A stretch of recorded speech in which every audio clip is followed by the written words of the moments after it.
Hello friends, welcome to my YouTube channel Ranu की digital library. कैसे हो आप सभी? आशा करती हूँ आप सभी स्वस्थ होंगे। आज हम सुनेंगे मुंशी प्रेमचंद जी की लिखित कहानी सवा सेर गेहूं। तो आइए शुरू करते हैं आज की कहानी। किसी गांव में शंकर नाम का एक कुर्मी किसान रहता था। सीधा साधा गरीब आदमी था, अपने काम से काम, न किसी के लेने में न किसी के देने में। छल प्रपंच की उसे छूत भी न लगी थी। ठगे जाने की न चिंता थी, ठग विद्या न जानता था। भोजन मिला खा लिया, ना मिला चबैने पर ही काट दी। चबैना भी ना मिला तो पानी पी लिया और राम का नाम लेकर सो रहा। किंतु जब कोई अतिथि द्वार पे आ जाता था तो उसे इस निवृत्ति मार्ग का त्याग करना पड़ता था। विशेषकर जब साधु महात्मा पदार्पण करते थे तो उसे अनिवार्यतः सांसारिकता की शरण लेनी पड़ती थी। खुद भूखा सो सकता था, पर साधु को कैसे भूखा सुलाता? भगवान के भक्त जो ठहरे। एक दिन संध्या समय एक महात्मा ने आकर उसके द्वार पर डेरा जमाया। घर में जौ का आटा था, वह उन्हें कैसे खिलाता? बड़ी चिंता हुई, महात्मा जी को क्या खिलाऊं? आखिर निश्चय किया कि कहीं से गेहूं का आटा उधार लिया, पर गांव भर में गेहूं का आटा न मिला। गांव में सब मनुष्य ही थे, देवता एक भी न था। अतएव देवताओं का खाद्य पदार्थ कैसे मिलता? सौभाग्य से गांव के विप्र महाजन के यहाँ से थोड़े से गेहूं मिल गए। उनसे सवा सेर गेहूं उधार लिया और स्त्री से कहा कि पीस दे। महात्मा ने भोजन किया और लंबी तान कर सोए। प्रातः काल आशीर्वाद देकर अपनी राह पकड़ ली। विप्र महाराज साल में 2 बार खलियानी लिया करते थे। शंकर ने दिल में कहा, सवा सेर गेहूं इन्हें क्या लौटाऊं? पंसेरी बदले कुछ खलियानी दे दूंगा। यह भी समझ जाएंगे, मैं भी समझ जाऊंगा। चैत में जब विप्र जी पहुंचे तो उन्हें 1.5 पंसेरी के लगभग गेहूं दे दिया और अपने को उर ऋण समझकर उसकी कोई चर्चा न की। विप्र जी ने भी फिर कभी न मांगा। 7 साल गुजर गए। विप्र जी विप्र से महाजन हुए। शंकर किसान से मजूर हो गया। उसका छोटा भाई मंगल उससे अलग हो गया था। एक साथ रहकर दोनों किसान थे, अलग होकर मजूर हो गए थे। शंकर ने चाहा कि द्वेष की आग भड़कने न पाए, किंतु परिस्थिति ने उसे विवश कर दिया। जिस दिन अलग अलग चूल्हे जले वह फूट कर रोया। उसने भागीरथ परिश्रम से कुल मर्यादा का वृक्ष लगाया था, उसे अपने रक्त से सींचा था।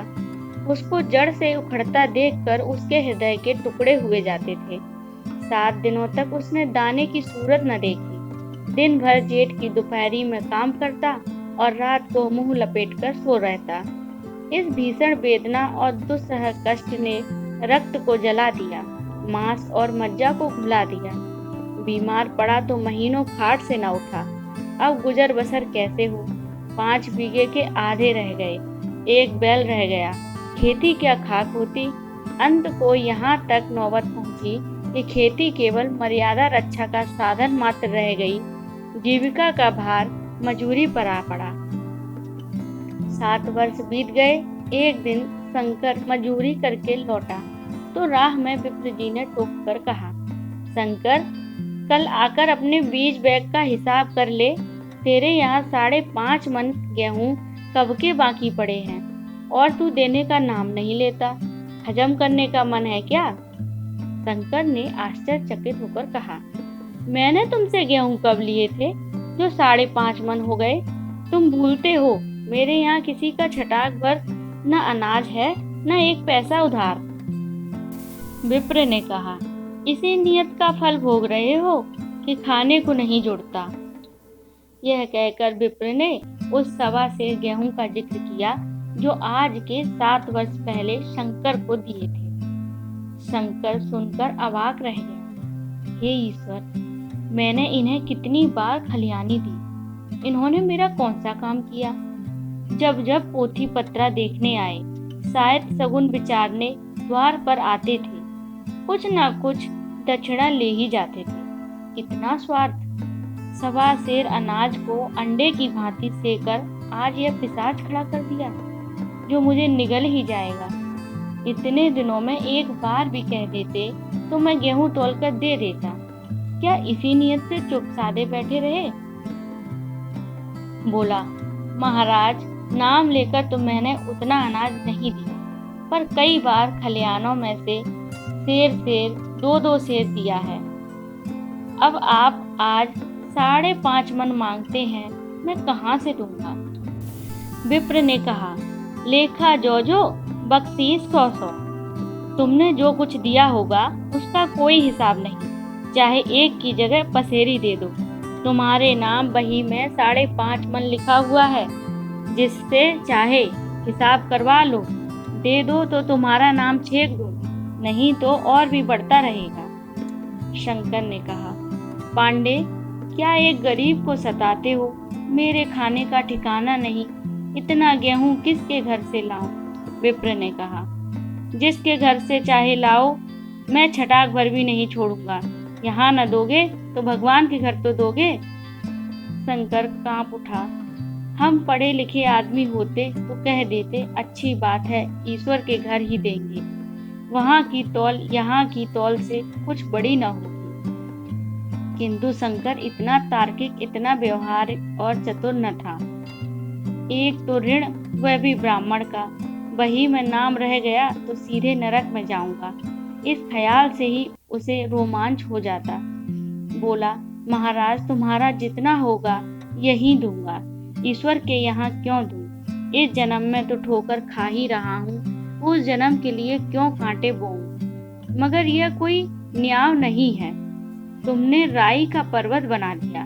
ब्राह्मण हो के तुम्हें ऐसा नहीं करना चाहिए था। उसी घड़ी तकादा कर दिया होता तो आज मेरे सिर पर इतना बोझ क्यों पड़ता? मैं तो दे दूंगा, लेकिन तुम्हें भगवान के यहाँ जवाब देना पड़ेगा। विप्र ने कहा, वहाँ का डर तुम्हें होगा, मुझे क्यों होने लगा? वहाँ तो सब मेरे अपने ही भाई बंधु हैं, ऋषि मुनि सब तो ब्राह्मण हैं।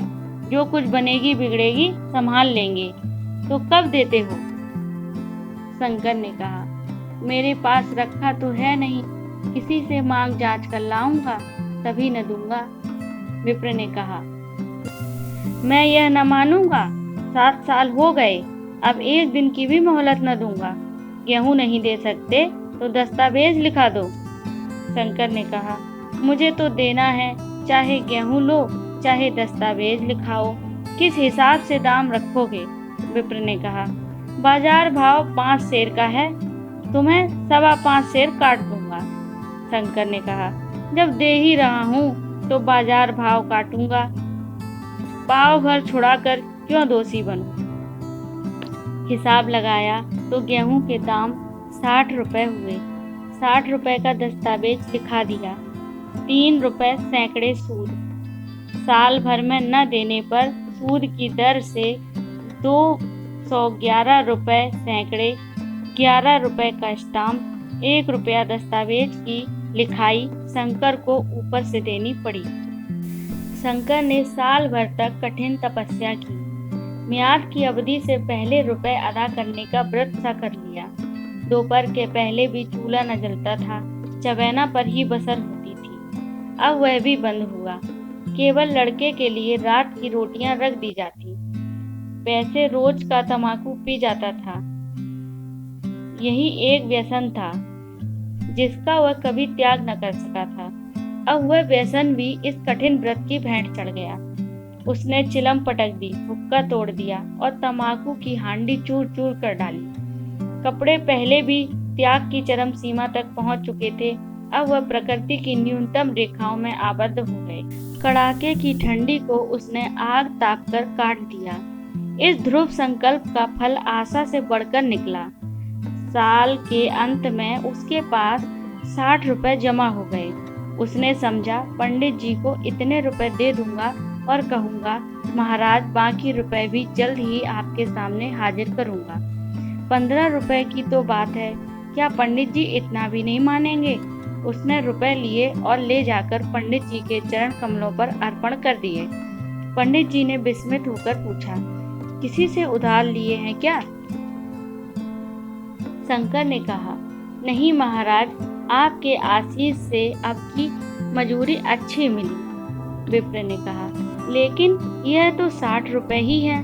शंकर ने कहा, हाँ महाराज, इतने अभी ले लीजिए, बाकी मैं 2-3 महीने में दे दूंगा, मुझे उर्ऋण कर दीजिए। विप्र ने कहा, उर्ऋण तो जभी होगे जबकि मेरी कौड़ी कौड़ी चुका दोगे, जाकर मेरे 15 रुपए और लाओ। शंकर ने कहा, महाराज इतनी दया करो, अब सांझ की रोटियों का भी ठिकाना नहीं है, गांव में हूँ तो कभी न कभी दे ही दूंगा।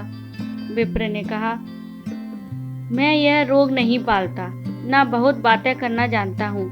अगर मेरे पूरे रुपए न मिलेंगे तो आज से 3 रुपए सैकड़ा का ब्याज लगेगा। अपने रुपए चाहे अपने घर रखो, चाहे मेरे यहाँ छोड़ जाओ। शंकर बोला, अच्छा, जितना लाया हूँ उतना रख लीजिए, मैं जाता हूँ, कहीं से 15 रुपए और लाने की फिक्र करता हूँ। शंकर ने सारा गांव छान मारा, मगर किसी ने रुपए न दिए। इसलिए नहीं कि उसका विश्वास न था या किसी के पास रुपए न थे, बल्कि इसलिए कि पंडित जी के शिकार को छेड़ने की किसी में हिम्मत न थी। शंकर साल भर एक तपस्या करने पर भी जब ऋण से मुक्त होने में सफल न हो सका तो उसका संयम निराशा के रूप में परिणत हो गया। उसने समझ लिया कि जब इतना कष्ट सहने पर भी साल भर में 60 रुपए से अधिक न जमा कर सका तो अब और कौन सा उपाय है जिसके द्वारा इसके दूने रुपए जमा होंगे। जब सिर पर ऋण का बोझ ही लादना है तो क्या मन भर का और क्या सवा मन का। उसका उत्साह क्षीण हो गया, मेहनत से घिन हो गई। आशा उत्साह की जननी है, आशा में तेज है, बल है, जीवन है। आशा ही संसार की संचालक शक्ति है। शंकर आशाहीन होकर उदासीन हो गए। उसे अब रुपए अदा करने की कोई चिंता न थी, मानो उसके ऊपर किसी का एक पैसा भी नहीं आता। पहले जूड़ी चढ़ी होती थी पर वह काम पर अवश्य जाता था, अब काम पर न जाने के बहाने खोजा करता है। इसी भांति 3 वर्ष निकल गए। विप्र जी महाजन ने एक बार फिर तकाजा किया। वह चतुर शिकारी की भांति अचूक निशाना लगाना जानती थी। पहले से शिकार को चौंकाना उनकी नीति के विरुद्ध था। एक दिन पंडित जी ने शंकर को बुलाकर हिसाब दिखाया। 60 रुपए जो जमा थे उसको देने के बाद भी शंकर के जिम्मे 120 रुपए निकले। शंकर ने बोला, इतने रुपए तो उसी जन्म दे दूंगा, इस जन्म में नहीं हो सकता।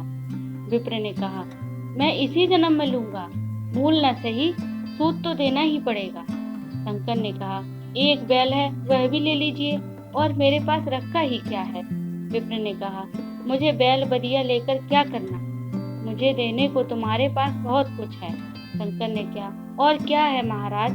विप्र ने कहा, कुछ है, तुम तो हो, आखिर तुम भी कहीं मजूरी करने जाते ही हो, मुझे भी खेती के लिए मजूर रखना पड़ता है। सूद में तुम हमारे यहाँ काम करो, जब सुविधा हो तो मूल दे देना। सच तो यूँ है कि अब तुम किसी दूसरी जगह काम करने नहीं जा सकते जब तक कि मेरे रुपए नहीं चुका दो। तुम्हारे पास कोई जायदाद नहीं है, इतनी बड़ी गठरी मैं किस एतबार पर छोड़ दूं? कौन इसका जिम्मा लेगा कि तुम मुझे महीने महीने सूद देते जाओगे, और कहीं कमाकर जब तुम मुझे सूद भी नहीं दे सकते तो मूल की कौन कहे। शंकर ने कहा, महाराज, सूद में काम करूंगा तो खाऊंगा क्या? विप्र ने कहा, तुम्हारी घरवाली है, लड़के हैं, वे क्या हाथ पांव काट के बैठेंगे? रहा मैं, तुम्हें आध सेर रोज कलेवा के लिए दे दिया करूंगा, ओढ़ने के लिए साल में 1 कंबल पा जाओगे, और क्या चाहिए। यह सच है कि और लोग तुम्हें 6 आने देते हैं, लेकिन मुझे ऐसी गरज नहीं है, मैं तो तुम्हें रुपए भरने के लिए रखता हूँ। शंकर ने कुछ देर तक गहरी चिंता में पड़े रहने के बाद कहा, महाराज, यह तो जन्म भर की गुलामी हुई। विप्र ने कहा, गुलामी समझो चाहे मजूरी समझो, मैं अपने रुपए भराए बिना तुमको कभी नहीं छोड़ूंगा। तुम भागोगे तो तुम्हारा लड़का भरेगा, हाँ, जब कोई न रहेगा तब की बात दूसरी है। इस निर्णय की कहीं अपील न थी। मजूर की जमानत कौन करता, कहीं शरण न थी, भागकर कहाँ जाता। दूसरे दिन से उसने विप्र जी के यहाँ काम करना शुरू कर दिया। 1.25 गेहूं की बदौलत उम्र भर के लिए गुलामी की बेड़ी पैरों में डालनी पड़ी। उस अभागे को अब अगर किसी विचार से संतोष होता था तो यह था कि वह मेरे पूर्व जन्म का संस्कार है। स्त्री को वे काम करने पड़ते थे जो उसने कभी न किए थे। बच्चे दानों को तरसते थे, लेकिन शंकर चुपचाप देखने के सिवाय और कुछ न कर सकता था। वह गेहूं के दाने किसी देवता के श्राप की भांति पूरे जीवन उसके सिर से न उतरे। शंकर ने विप्र जी के यहाँ 20 वर्ष गुलामी करने के बाद संसार से प्रस्थान किया। 120 रुपए अभी तक उसके सिर पर सवार थे। पंडित जी ने उस गरीब को ईश्वर के दरबार में कष्ट देना उचित न समझा। इतने अन्यायी थे, इतने निर्दयी थे। उसके जवान बेटे की गर्दन पकड़ी। आज तक वह विप्र जी के यहाँ काम करता है। उसका उद्धार कब होगा भी या नहीं, ईश्वर ही जाने। इस कहानी को कोई कपोल कल्पित न समझिए, यह सत्य घटना है। ऐसे शंकरों और ऐसे विप्रों से दुनिया भरी पड़ी है। तो कैसी लगी ये कहानी कमेंट में ज़रूर बताएं। अगर वीडियो पसंद आई है तो प्लीज़ वीडियो को लाइक करें, अन्य लोगों के साथ शेयर करें और जो लोग मेरे चैनल पर पहली बार आए हैं वे चैनल को सब्सक्राइब करें। साथ ही बेल आइकन को प्रेस करके ऑल पर क्लिक कर दें ताकि इस तरह की अन्य वीडियोस के नोटिफिकेशंस सबसे पहले आपके पास पहुंचें। धन्यवाद।